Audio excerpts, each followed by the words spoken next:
आज बात करते हैं 1921 में रिलीज हुई विक्टर जी की स्वीडन की मूवी द फैंटम कैरेज के बारे में, जो 1.5 घंटे जितनी लंबी और साइलेंट फिल्म है।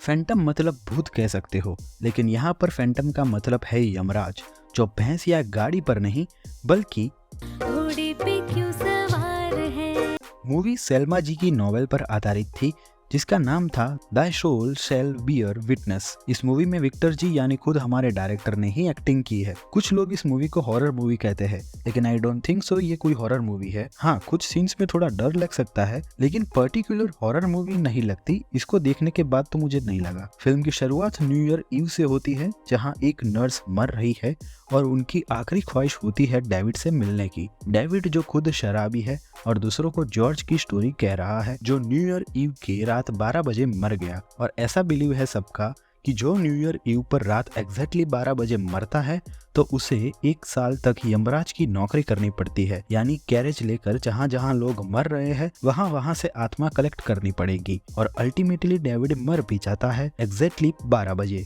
और गेस व्हाट, उनको लेने भी जॉर्ज ही आता है। लेने नहीं बल्कि यमराज की ड्यूटी सौंपने। लेकिन जाने से पहले डेविड का पास्ट, जो उसके डिस्ट्रक्शन का कारण बना, वहां होकर जाना है।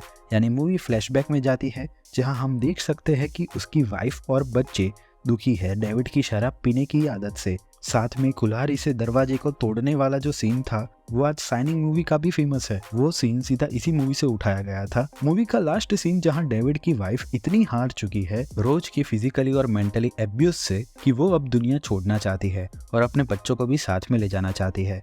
ये सीन इतना कन्विंसिंग था और इवन ट्रेजिक भी कि मुझे लगा कि ये सचमुच हो ही जाएगा और डेविड की वाइफ मर ही जाएगी। लेकिन सही मोमेंट पर डेविड को वापस जिंदा कर दिया जाता है और टाइम से वो अपनी बीवी को बचा लेता है और माफी मांगता है। बीवी को डर है कि ये शायद नाटक कर रहा है, लेकिन आंसू देख के वो कन्विंस हो जाती है और हम लोग भी। फैंटम कैरेज जब रिलीज हुई तब स्वीडिश सिनेमा सिर्फ 10 साल पुराना था और विक्टर जी को मास्टर ऑफ फिल्म मेकिंग के तौर पर जाना गया, क्योंकि विक्टर जी जो अर्ली सिनेमा देखते थे वो देख के पूरे फ्रस्ट्रेटेड थे कि क्या सिंपल स्टोरी, हटा सावन की घटा।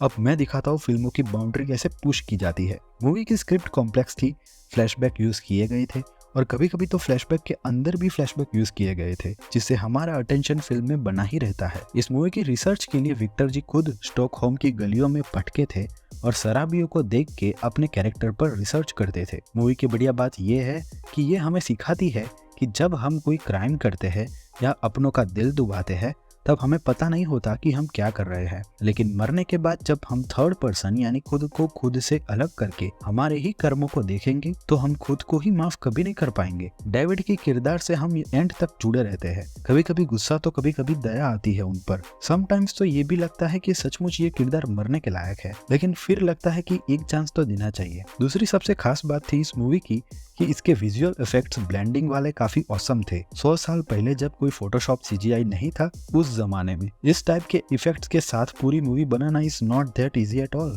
परफॉर्मेंस सबका बढ़िया था। विक्टर जी का खास और डायरेक्टर भी वो खुद ही थे इस मूवी के। सीरियसली स्टोरी से लेके इफेक्ट्स तक सब कुछ परफेक्ट था इस मूवी में। आज के जमाने में इफेक्ट्स तो हाई हो गए हैं, लेकिन स्क्रिप्ट की क्वालिटी लो हो चुकी है ना। सो मेरा रिव्यू है 5 out of 5 stars. One of the mind blowing film ever made. खास देखना इस मूवी को YouTube पर फ्री में अवेलेबल है और जस्ट 1.5 घंटे की ही है। आपने इस मूवी को देखा है या नहीं, ये कमेंट कर जरूर बताना, और देखने वाले हो या नहीं ये भी बताना। सो ये था मेरा review about the Phantom carriage. ऐसे ही नए और ओल्ड दोनों रिव्यूज के साथ फिर मिलेंगे 9 बजे। लेकिन जाते जाते इस चैनल को सब्सक्राइब और इस वीडियो को लाइक जरूर करते जाना। सो मिलता हूँ अगले रिव्यू में, तब तक के लिए सायोनारा।